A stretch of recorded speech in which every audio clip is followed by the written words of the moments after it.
Devikulam LDF മണ്ഡലം കൺവെൻഷനിൽ മുൻ MLA എസ് രാജേന്ദ്രൻ പങ്കെടുക്കുന്നു. രാജേന്ദ്രൻ LDFന്റെ പ്രചാരണ പ്രവർത്തനങ്ങളിൽ നിന്ന് വിട്ടുനിൽക്കുന്നു എന്ന രീതിയിൽ കഴിഞ്ഞ ദിവസങ്ങളിൽ ചില മാധ്യമങ്ങളിൽ വാർത്ത നൽകിയിരുന്നു. ഇപ്പോൾ ഈ വാർത്തയുടെ വിവരങ്ങളുമായി ജോസിൽ സെബാസ്റ്റ്യൻ ഞങ്ങളുടെ പ്രതിനിധി ചേർന്നു. ജോസിൽ, എസ് രാജേന്ദ്രൻ BJPയിലേക്ക് പോകുന്നത് അടക്കം അങ്ങനെയുള്ള വാർത്തകളാണ് പല മാധ്യമങ്ങളും നൽകുകയും ചെയ്തത്. ഇപ്പോൾ ഈ മണ്ഡലം കൺവെൻഷനിൽ അദ്ദേഹം പങ്കെടുക്കുന്നുണ്ട്.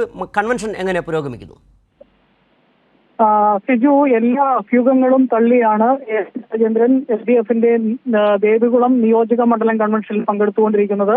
നമുക്കറിയാം, കഴിഞ്ഞ നിയമസഭാ തെരഞ്ഞെടുപ്പുമായി ബന്ധപ്പെട്ടാണ് ചില നടപടികൾ അദ്ദേഹത്തിന്റെ പേരിൽ പാർട്ടിക്ക് എടുക്കേണ്ടതായി വന്നത്. അദ്ദേഹം ഇടുക്കി ജില്ലാ പഞ്ചായത്ത് പ്രസിഡന്റായിരുന്നു. അതിനുശേഷം 2 തവണ ദേവികുളം MLA ആയിരുന്നു. മൂന്നാം തവണ മത്സരിക്കാൻ വേണ്ടി തയ്യാറെടുത്ത് നിൽക്കുമ്പോഴാണ് പാർട്ടി സംസ്ഥാന കമ്മിറ്റി തീരുമാനമെടുക്കുന്നത്. 2 തവണ പൂർത്തിയാക്കിയ ആളുകൾ ഇനി മത്സരിക്കേണ്ട എന്നൊരു തീരുമാനമെടുക്കുകയും അങ്ങനെ എ രാജ അവിടെ സ്ഥാനാർത്ഥിയായി വരികയും ചെയ്തു. ആ തെരഞ്ഞെടുപ്പ് പ്രവർത്തനത്തിൽ വീഴ്ച വരുത്തി എന്ന് ചൂണ്ടിക്കാണിച്ചാണ് അദ്ദേഹത്തിനെതിരെ പാർട്ടി നടപടിയെടുത്തത്.